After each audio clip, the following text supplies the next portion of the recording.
Well, welcome back, everyone, for another episode of Dine and Dish. And we're going to jump right in today's show because I have an amazing guest on. I say this every week. I love my guests. I have great shows, but I'm really excited this week to get David Page on the line. I don't want to tell too much because he actually was the creator of one of the top shows about foodies. And we're going to talk about it because, I'm a foodie. He's a foodie. Everybody's a foodie.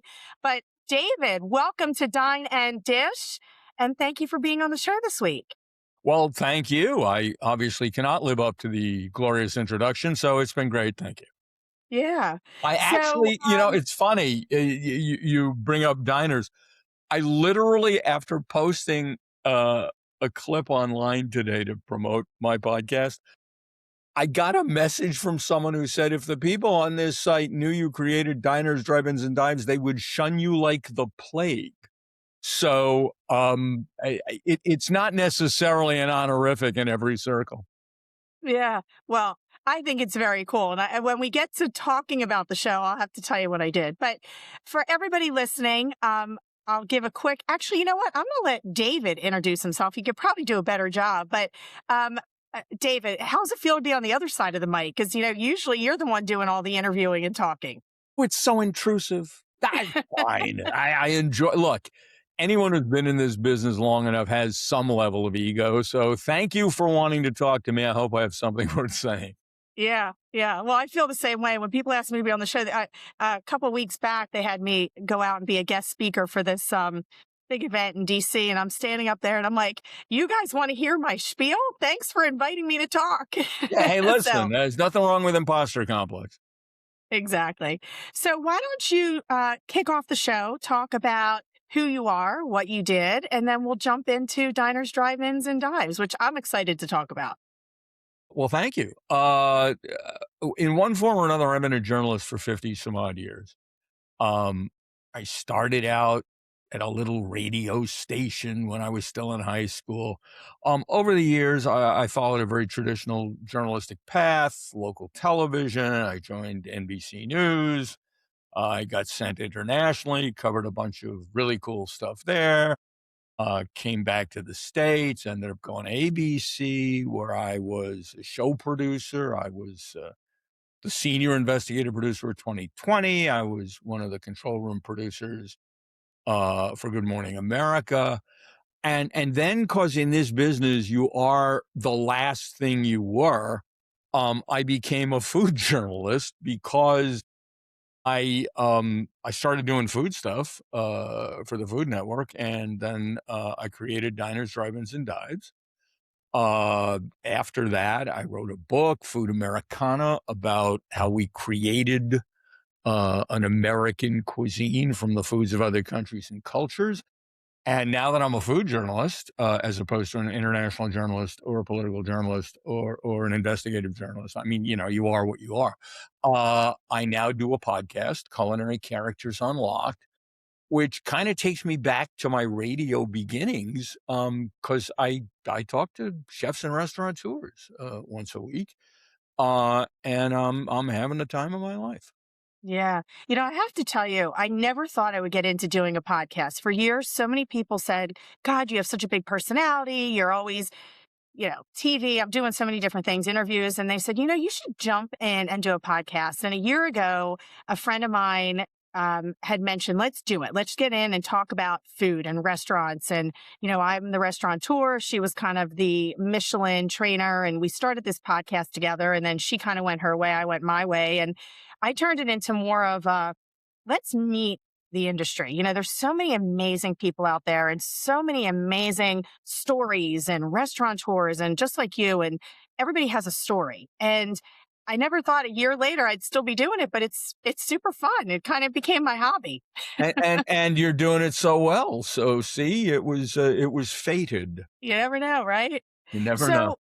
I know. Well, you know what? Maybe I'll turn my life into media and broadcast and journalism if my husband will let me get out of the restaurant business. I don't think that ever happened, but no one gets out of the restaurant business voluntarily. I know, right? It's kind of like an addiction.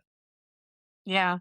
You know what? It's interesting you said that. It is so true. I mean, the ones that stay in the restaurant business are either crazy or they're addicted to crazy. I'm not sure which Yeah, one. you know what? Addicted to Crazy is interesting. I was talking to a chef for my show the other day who said something really, I think, insightful. He said, "Look, you get into the restaurant business either because you love kitchens or because you love food." And in his case, he got in because he loved kitchens, and then he fell in love with food.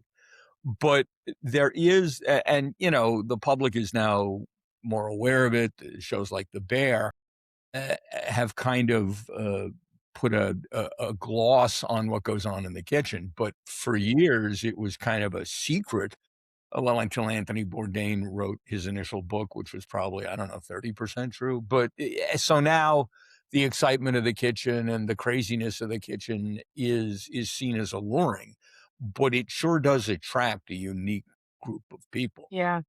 It does. I mean, and you know it. I mean, the stories out there. I have thousands of them, but that's a whole nother show. Okay, I'll come be a guest on your show and tell my please. crazy kitchen stories. Okay, you're invited. So let's talk about the birth of diners, drive-ins, and dives. So, how it came into your brain, how it was originated, and did you ever think it was going to become such a phenomenon? I mean, it's huge. Well, can predict that sort of thing, especially look, the way this came to be, um, I had tired of network news. I was at that point line producer, Good Morning. Every third week on GMA, subject to the executive producer, was my show. And the executive producer came to me. This was back when Who Wants to Be a Millionaire was hot. And she came to me and she said, tomorrow morning in the 7 o'clock hour, there's going to be $1 million winner tonight, the first one. He's going to be booked in your first half hour. Um, that was the moment that I knew network news had changed forever. The first half hour was supposed to be hard news, was supposed to be serious. So that was when I said to myself, this business is changing. I got to get out. And by the way, I'm not a fake news. They're not doing fake news in mainstream, but their decision of what to put on to attract people, I was not happy with the direction.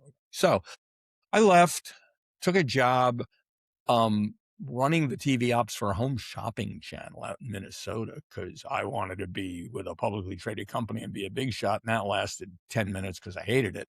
So I opened a production company and started to starve. I couldn't sell anything to anybody. And I called my friend Al Roker, who, when I was running the Weekend Today show, he was on that show. He hadn't yet gone to the big show. And still has, but he had a production company. I called him up. I said, hey, I'm starving out here. You got anything I could do for your production company? He said, yeah, I'm doing a lot of stuff for the Food Network. Why don't I subcontract some of that to you? So that's how I ended up in food television. And I was doing stuff for Al.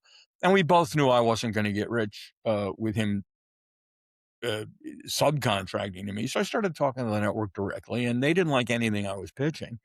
And they kept saying no. But there was one programming executive who I think felt pity for me. So she would take my calls, and we're having another development call and she's saying, no, no, no, no, no. Finally, she says, cause I had done for the Food Network through Al, a documentary of sorts on diners. And she finally pipes up. She goes, don't you have anything else on diners? And I instantly answered. I said, oh, absolutely. I'm developing a show called Diners, Drive-Ins, and Dives. And I told her all about it.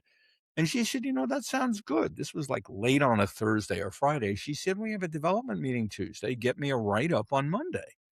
And so I got off the phone. And on the one hand, this was good news because this was the first time she, or frankly anyone, had expressed any interest in anything I was pitching. The bad news was I had just made it up out of thin air. I was not developing a show called Diners, Drive-Ins, and Dives. Everything I had just told her was complete BS. I had just picked the name just came to me conversation. So it was all crap. So I had a couple of days to call around the country and, figure out who I could put on a pilot. And on Monday, I sent her a write-up, and they had a development meeting Tuesday. And long story short, they bought a special, which in another amusing story I can tell you if you want, turned into a series by accident, and that's how Diners was born. And again, to go back to the question, could I ever have predicted it would be a huge success? No, of course not. Um, am I arrogant enough to think that if I do a show, it's gonna be really good? Yes. But no one can predict. And by the way, William Goldman, who won 2 Oscars as a screenwriter, he did Butch Cassidy, did All the President's Men, and is one of he did, The Princess Bride, and was one of the most legendary script doctors in Hollywood. He wrote a great book called Adventures in the Screen Trade, in which he talks about how in reality, why things are hits and why studios commission them for all of the bluster of, the supposed experts who will explain why stuff happens. Goldman's rule, that's what he called it. He published in his book. Goldman's rule of Hollywood is, and I quote, no one knows anything. Mm. So, Does anybody know anything? it- It's you like, know, I think the golden rule is throw it, and if it sticks, it works, right? Yeah, I but mean, look, I'll take it a step further. After we'd been on for a couple of weeks, somebody at the Food Network called me to tamp down my enthusiasm because they always wanted to keep you asking for the least amount of money. And he said to me, "Look, this is a good start, but understand this show's only got a couple of seasons in it at best because there's just not enough restaurants." And I thought to myself, "This guy's a moron," but okay. And look, they thought it was a food show. It's not a food. I mean, I don't know what it is now. I left after the first 11 seasons, but this was never a food show. This was a show about fascinating people, which is what television at its best is. I mean, you can, television is voyeurism. And most importantly, it's all about hanging out with someone you want to hang out with. That's why Tom Selleck is a star and successful in anything he puts on TV. Yeah, well, that's that's why reality TV does so well yeah, because it's people just I just want want to yeah, see what people do. I wanna They want to but watch. the people that you follow, they could be cruel, they could be perceived as evil, like the housewives, but they're people you wanna spend time with. That's all television's about.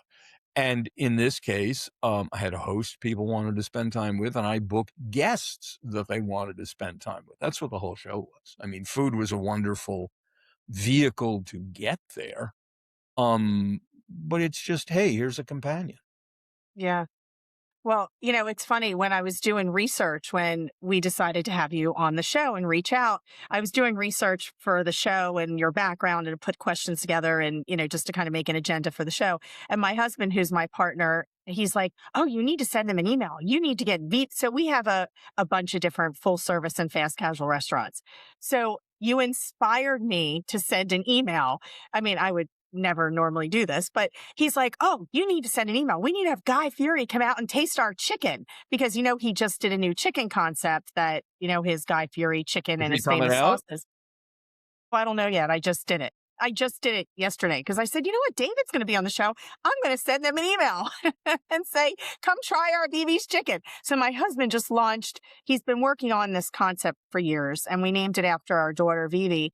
And he does his signature chicken and his sauces. And he's like, "You know what? We need to have a Vivi's Guy, duo and see which one Chicken is off, better, yeah. Exactly. So it inspired me to send an email and say, "You know what? You need to come out and try Vivi's chicken."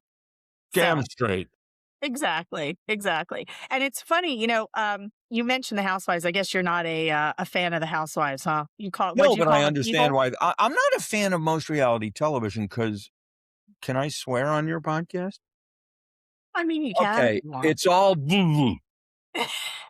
and I don't like that. I Yeah. think there's too much accepted lying in our society as it is. I mean, the Food Network thought I was an idiot because I insisted that everything at diners be true.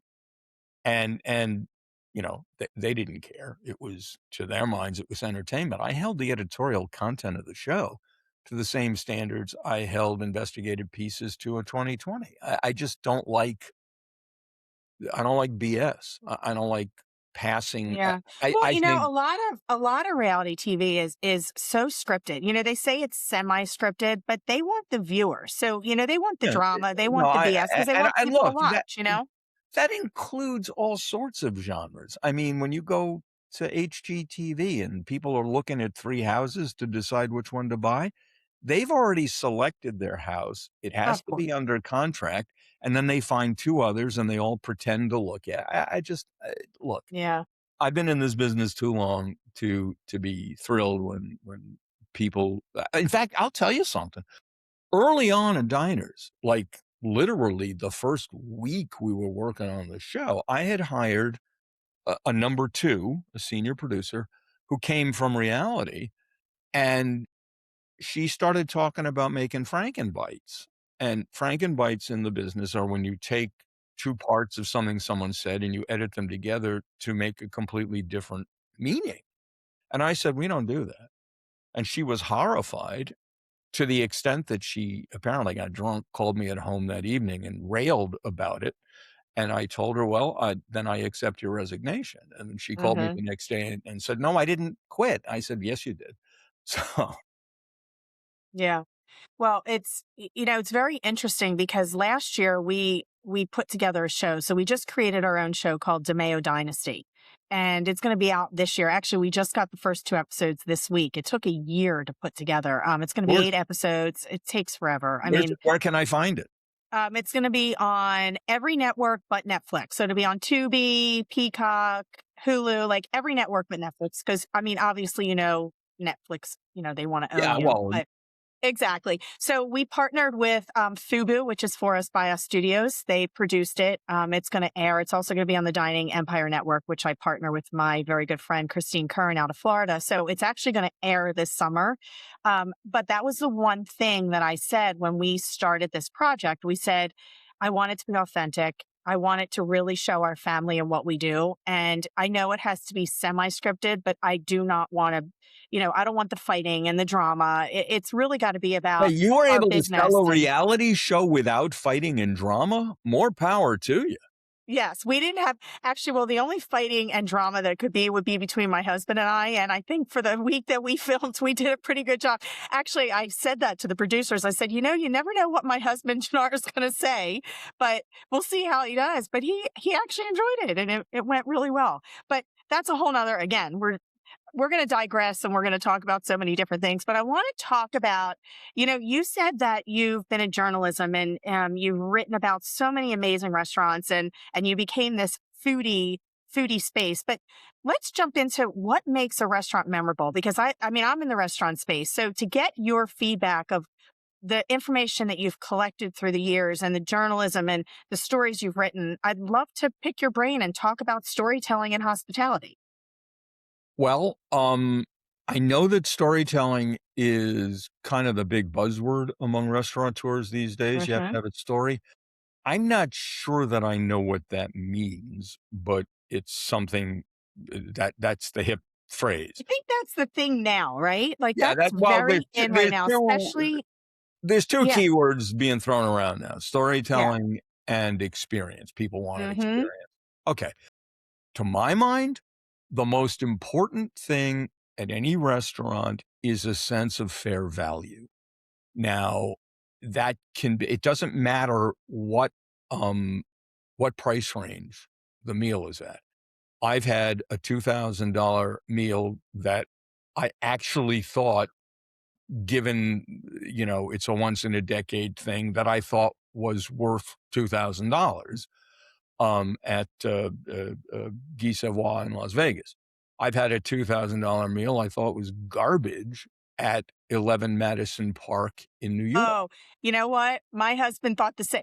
I couldn't wait to take him there for his birthday. And I said, oh, I have a very good friend. We're going to get in. We're going to do this special table, this and that. And he laughed and he's like, all right, we're going to get a burger. Well, but so we said the same thing, but there's 2 Yeah, things and this was before they did the the misdirected vegan. vegetarian Yeah. BS. But, I'll compare them. First of all, at Guy Savoy, the food was extraordinary.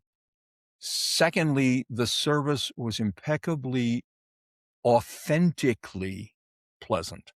I didn't feel like they were reading from a script. I thought they truly were glad to see us. It was better than the average taste. So many tasting menus try to prove to you they can do wacky things with the food. It doesn't mean it's food you want to eat. But the folks at Gisela knew what they were doing. Meantime, at EMP, it was like we should feel lucky to be there.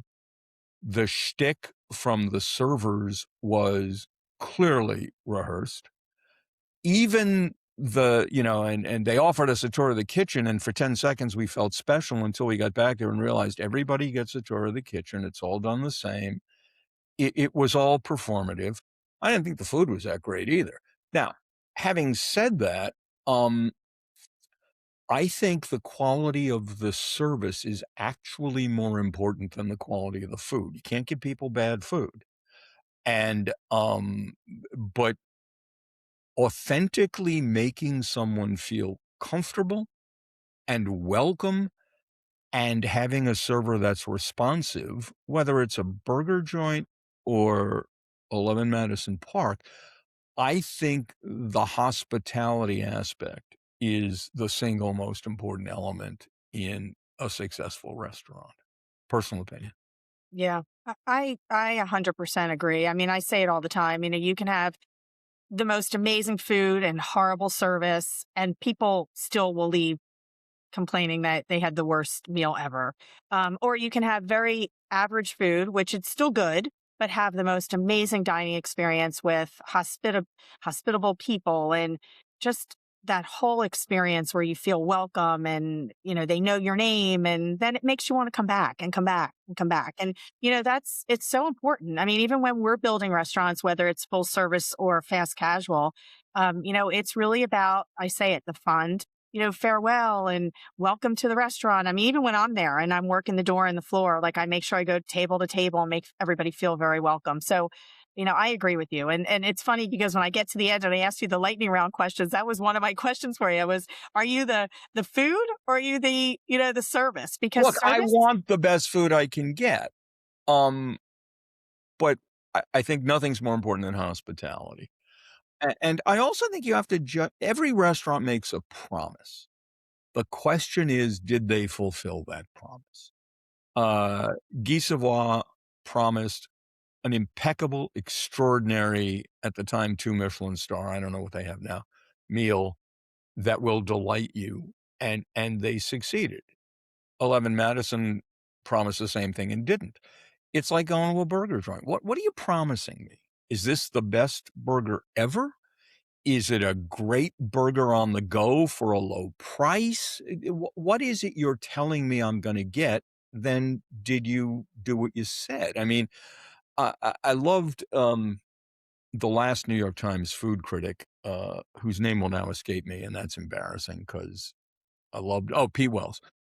I loved the fact that Pete Wells evaluated restaurants based on the promise. You could be a 3-star burger joint if you achieved your goal of being a mid-price burger joint serving excellent burgers. I mean, one of the problems with the Michelin ranking system in my mind is that unless you're haute cuisine, you're rarely going to get looked at as an important restaurant or as a high quality restaurant by the Michelin inspectors. And I think that may be changing to some extent, but I was thrilled that they just, for the first time, gave a 3rd Michelin star to a Mexican restaurant. But then I looked at it. It's the upscaliest of upscale restaurants possible. It wasn't, it ain't straight, but I got off on a tangent. Sorry about yeah, that. that's okay. I do it all the time. So back to what we were talking about originally with storytelling and this whole experience. I mean, I feel like everywhere you go, whether it's DC, New York, they always have these experience like the candlelight dining. And because everybody says, it's all about the experience. And, when you work with designers, even when you're getting ready to build your restaurant, they always say, you have to tell that story. What do you want the name to be, all the way down to the food and the chef? And so, storytelling and Instagram and social media and TikTok. Because I mean, nowadays everybody eats with their phone before they actually eat with their eyes and their mouth. I think has become even more important than actually the food itself. I mean, I'm seeing it as a restaurateur. You know, when we opened restaurants 30 years ago, it was about, God, back then my husband had cash registers. We didn't even have POS Oh systems. my And god. oh yeah, he had like the real ledger book, the Yeah. cash registers, and Okay, back when they exactly. were also adding machines. Okay. Exactly. I started working with him. Here, I'm going to digress again. But I started working with him and I said, what is this? You know, I came from the accounting world and I said, this is an accounting nightmare. I mean, well, how do we do the books? He's like, I have a book. It's a ledger book. Here's your lines. Here's your ruler. And we just write down our numbers. I'm like, oh, that's a great audit system. But, you know, where evolution of restaurants have come from, you know, back to where we are now. I mean, people, you know, are they eventually going to care about the food or are they going to care about the pictures and the Instagram? I mean, Well, first of all, an awful lot of people are eating out and posting their pictures just to be cool, not because they have any particular interest in the food. I was speaking with Kathy Fang, whose family owns House of Nanking in San Francisco, a legendary Chinese restaurant, and they also own Fang, which she pretty much runs. And she was saying that there's a huge change in the impetus behind dining is that people want it faster now. Everything's got to be technologically advanced and fast, get in and get out. Speaking to another chef, also in San Francisco, I can't remember which one, but she holds 2 Michelin stars, and she said, we're actually changing the pace of our service because people want it fast.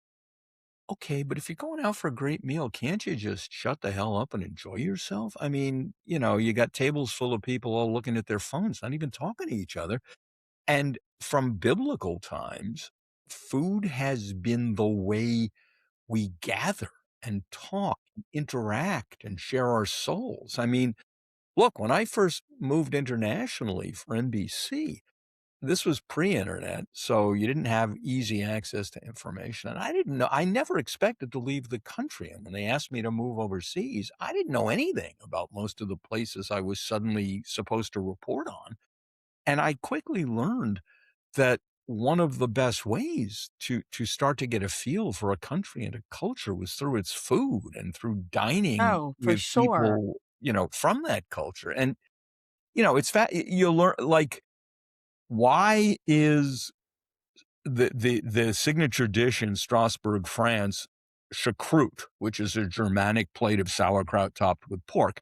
Well, that opens the door on the fact that that city's been owned by both of those two countries through various wars and government changes over the years.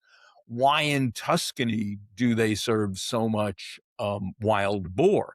Because it's historically been a poor place, and if you wanted to eat, you had to hunt, and what you hunted there, what there was plenty of, was wild boar. You know, that's how you get a real feel for the place, and it's by interacting over food. I mean, I used to go to Russia back in the Soviet Union days, back when it was communist. I worked in Moscow a fair amount, and I'm in a bar, a working man's, a local bar, not a Westerner's bar one, having more vodka than I probably should have. And a gentleman sat down next to me, and as happens when you drink a lot of vodka, we began to try to communicate with each other. Um, because that's what happens over food or drink, and with the help of others, we suddenly became good friends. And before the evening ended, it turned out this guy was from Siberia. He was making his first ever trip to Moscow, the scary big city, and he didn't know what he was going to find there and what he was going to be able to eat there. So we became such good friends that he pulled his briefcase up onto we were sitting at the bar, and it was the old Soviet Union. The businessmen's briefcases were like crappy plastic, and he opened it up so he could share with me his supply of salted fish that he had brought with him from Siberia. Come on, what's better than that? Well, it sounds like my husband's parents. They come over when they come to visit. I mean, I shouldn't say this because now TSA and the whatever, the Uh-oh. airlines are going to be looking for my husband's parents. But when they come over, they bring two suitcases, and one suitcase is literally filled with meats and cheeses and salamis. And like his father makes like the best, you know, pickled eggplant and all this stuff. And they come in and they open up this suitcase when they come to the house and it's filled with food. And I'm like, one of these days, I don't know how they do it, but then they bring it Where back. are they flying from? Naples.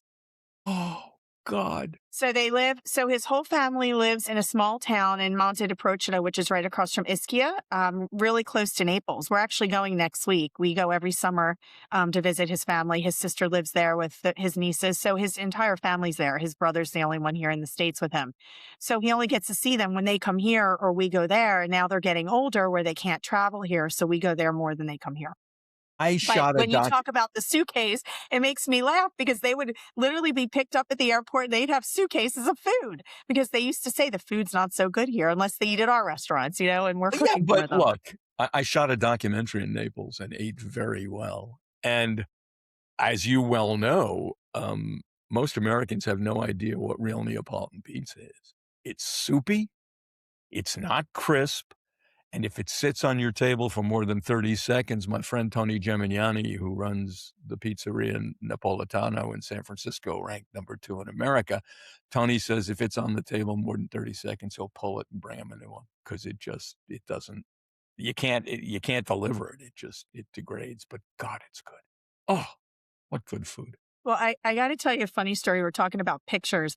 Someone had told me a joke and they said, nowadays everybody, their whole phone is all pictures. So there's no kids, there's no family. It's Oh, it's all food. pictures Yeah. of food. So they said, what is it going to be? You're going to be an 80-year-old grandmother, 90-year-old grandmother. And they're going to say, look at my phone. This is my breakfast. This is my lunch. This is my dinner. Not these are my grandkids. These are my children. It's all about food. I mean, my niece is the hugest foodie. Everywhere she goes, she takes pictures of food. I think her whole phone is food, food, food, Well, food. listen, if you're doing it for the right reason, if you truly love the food, more power to you. If you're just showing off, no thanks. Yeah.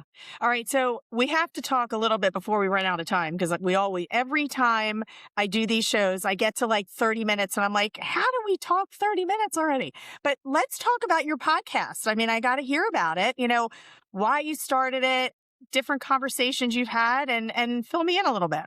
Well, it's called Culinary Characters Unlocked, and it's kind of a return to my roots. I mean, I started out in radio, and now the hottest medium is a version of radio.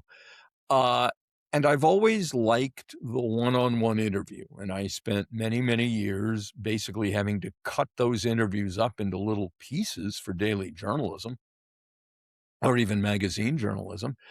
And I've developed, a pretty good range of contacts in the food biz over time.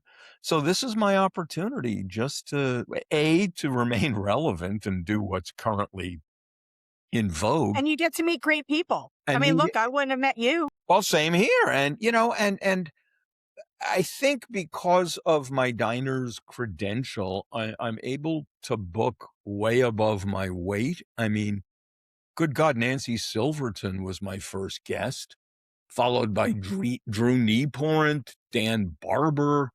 Um, I get the majority of the James Beard winners. I get a bunch of Michelin star winners.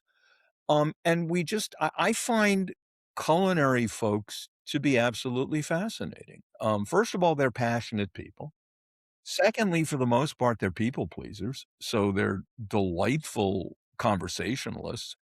And third, their stories tend to be kind of Damon Runyon-esque, from nothing to something, or even from nothing to something and then a different path. I mean, I just did an episode with a chef named Zach Midget, who had risen to sous chef at the French Laundry when he took a gig in Nebraska, running a restaurant there, owned by a cattle company. I said, "Why'd you do that?" He said, "Well, in Northern California, I was paying a ton of money, to share a small apartment space with. So here I bought a house." And he acknowledges, he's moved to meat and potatoes land, but he is vastly upping the game. And he's not even in Lincoln. He's in an outskirts of Lincoln, Nebraska. But I mean, talk about flyover country. I love talking to folks like this. So, it's fun. It's enjoyable, and just like and I do it in audio and video. You can see these folks. It's on YouTube, as well as all the other platforms. Um, eh, as I said, it's hanging out with people you wanna hang out with. Yeah. It's when we started with just audio, and we transitioned to audio and video for the same reason. I mean, then you get to actually have a full conversation. I always said I would never give in to Zoom, with COVID, because every show, of course, COVID comes up and AI comes up. And I literally said, I'm not going to give in to Zoom. I'm not going to do business by Zoom. I'm not going to be the Zoomer, because everybody's like, oh, we got to get a Zoom. I'll schedule a Zoom. It's like Zoom became like Google. And I said, I'm never going to do that. Now I'm doing a podcast. And I mean, it's not Zoom, it's, another platform, but it's basically like Zoom. Well, look, first of all, Zoom or any other audio video platform should not replace actual human interaction for the majority of your life. That said, it opens remarkable I'm teaching a course, an online course in the fall on, narrative nonfiction for Greensboro College in North Carolina. I am interviewing friends and acquaintances that I've met throughout my journalism career so that I can include their interviews, audio and video, as course material. You want to hear about how to write for the spoken word? I'm interviewing Scott Simon, who is one of the leading hosts at NPR. You want to learn uh, how to write a book? I'm interviewing Martin Fletcher, one of the great journalists covering the Middle East forever, who transitioned from television to full length books. And thanks to the Zoom opportunity, I can share what they have to say with my students. So I think it's a great opportunity. Yeah. Yeah. All right. So, favorite guest? Do you have a favorite guest that's been on your show, or any crazy stories or anything you want to share? I don't have a favorite. I think to some extent it was Nancy Silverton, because she's such an icon and such a legend, and she broke so many barriers, and she taught people how to make sourdough during the pandemic, and she took a risk. I came to her and said, "I have 0 episodes recorded. Would you, and you're a very important person, could you give me an hour?" And she said, "Sure." And I think that opened the floodgates, because then I was able to say, "Look, I talked to Nancy. Here's our interview. Would you talk to me?" I've been thrilled with, well, to be quite candid, I've been thrilled with almost all the guests, and those there were a handful who um, were not delightful. There was one in particular, I won't name him, who, seemed real bothered by the intrusion, and I don't run those episodes. Yeah. I Unless know. it's It's funny because as I've been doing this, and like I said, we had our year anniversary beginning of June. I've had so many people even reach out to me that said, we'd love to be on the show. I mean, I'm booked now through September. And, I started this off as a little side hustle just to talk to people and network with like-minded professionals. So I agree, that you meet so many amazing people, and so I want to get your take on the future of restaurants. So, I mean, I ask this to every guest, what do you think is coming our way? What does 2030 look like? I mean, the evolution of restaurants and hospitality and consume, I really think the consumer has changed so much, from their buying experience, their mentality, what they look for. So what's your take on, the next 10 years? I hate to end on a downer. I mean, my take's pretty negative. It's Um, not a downer. Restaurants okay. aren't going away. Well, at least I hope they're not Yeah. going away, because if they go away, I Well, don't know what my husband and I would do. Well, I'll get into media. I'll come okay, work for fine. you. I'll Look, come work for you. okay, I'll be fine. your Come on PR down. person. Restaurants ain't going away, but Um, I hate chain restaurants, and chain restaurant America has embraced chain restaurants, and, you got a place like Applebee's claiming it's your local bar when it put your local bar out of business, and to some extent, the vast majority of the American public is, either uninformed or doesn't care. So, there's not a broad call for independent restaurants, mom and pops. I think the future of independent restaurants is really bleak. It's getting more and It's more definitely getting expensive. harder. You know, It's the getting smaller more and groups, more the bigger expensive. groups are definitely Yeah. pushing the smaller. So look, independent Yeah. restaurants are at risk.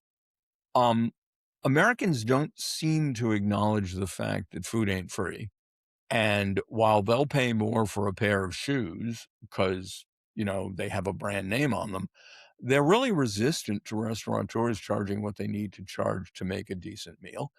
I think you're going to see, well, independents are going to die, many of them. I think many fine dining restaurants are going to go out of business. I think to a great extent, fast casual is going to do well because it's cheaper, it's faster, and the vast majority of the public doesn't care. Will all restaurants die? Of course not. Will we always go to restaurants? Yes. Will there continue to be extraordinary restaurants? Absolutely. But I think the pool is getting smaller and uglier. How's Yeah. that for a downer? I know, right? Well, I have to agree with you. Definitely the footprint of the size of restaurants are changing. I mean, the day of the 8,000, the 10,000, the 15,000 big over the top restaurants are definitely scaling back. We're seeing it. I mean, even now we're looking at restaurants. We had a full service that was almost 10,000 square feet. Now we're getting ready to do a new one that it's 4,000 square feet. So, footprint's definitely changing. In terms of dining, absolutely. It's definitely faster. People don't want to get dressed up anymore. They don't want to put on heels and make take the time to get dressed and go out and fine dine unless it's an anniversary or a birthday. And, those one-time events per year doesn't keep the, fancy restaurants with big tickets around. But I will tell you, we were just in Pigeon Forge, Tennessee for a dance competition. We were there for dance nationals. And I love Pigeon Forge, but after a week there, my husband and I were like dying for good food. I mean, I brought this up in the last week when I did the podcast, and I said, everybody had the same food, talking about large chains. I mean, when I tell you everything was bar food, it was cheap steaks, cheap wings, cheap burgers. I mean, I said this last week. It's horrible to say, but Wednesday night we went out to dinner and we walked in and out of 4 restaurants. We sat down, they put the water down, we got the menu. I looked at my husband, I'm like, I can't do this again. Then we went to the next one. By the 4th one, the Italian one, he was like, all right, now I'm getting up because it's not even, like you said, it's not Italian. Where'd you end up eating? We wound up, I went to ChatGPT and I said, find me the healthiest farm to table, where there's chefs in the kitchen cooking food. And it was like a mile and a half from where we were. And we drove and we had the best dinner. But like you said, the price point was very different. And, we were ready to pay. We're restaurant people. So we were ready to pay for a good meal. We didn't care that it was $20 when we had to pay $70 for a good piece of meat. So, um, And part of the issue, this just kills me. Eat what's local. And I'm not even talking necessarily farm to table. I'm saying, what do they make traditionally wherever you are? I mean, I live on the Jersey Shore. There's a working, you live on the Jersey Shore. yeah. Well, we have a beach house in Margate. Well, we were on LBI for 25 years. Now we're across on the bay in Manahawkin. You Oh, should I was actually just there last weekend.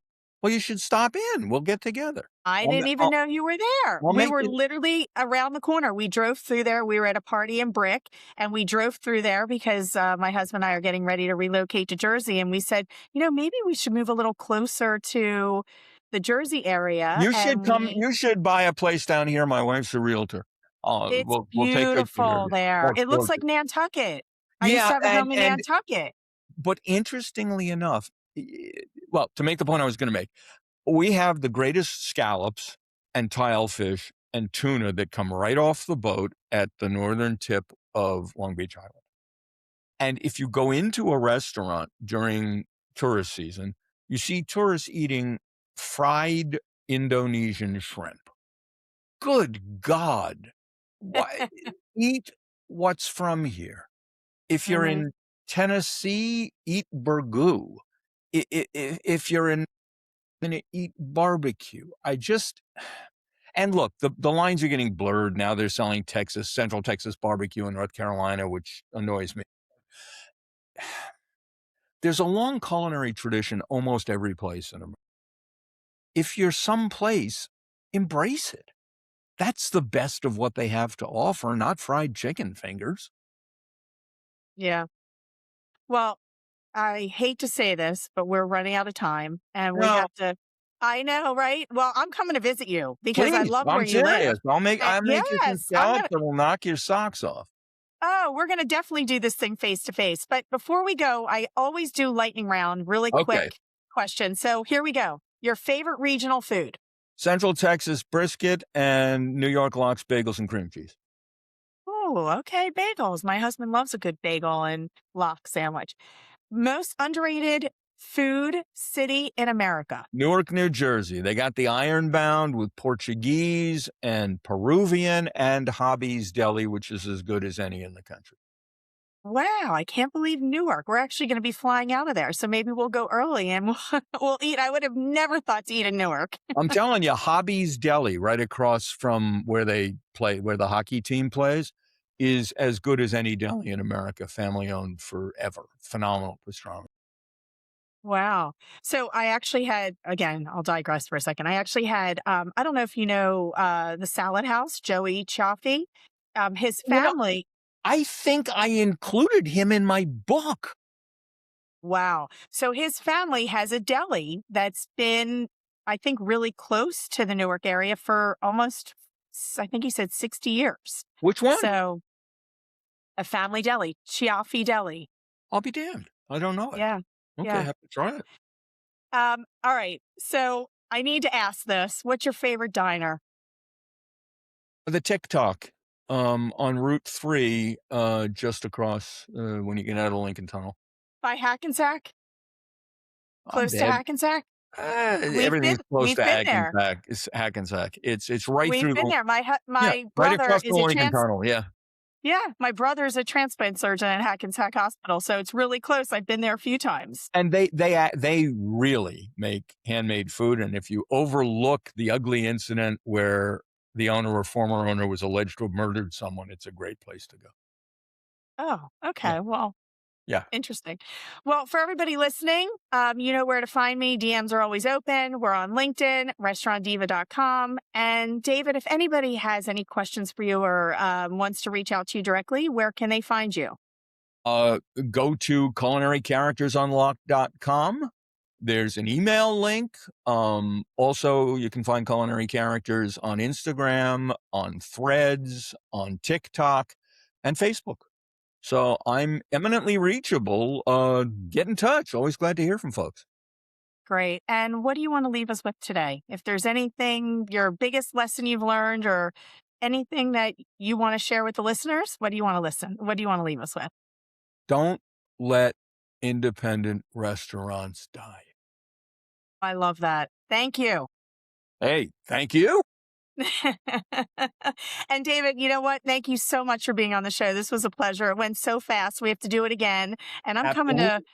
we're going to go check out a diner by where you live or get some Absolutely. scallops, even better. I'll make you some scallops. Can't wait to see you and your husband. Thank Thanks you for so having much, me. David. And that's another episode of Dine and Dish. And we'll see everybody next week. Thank you so much.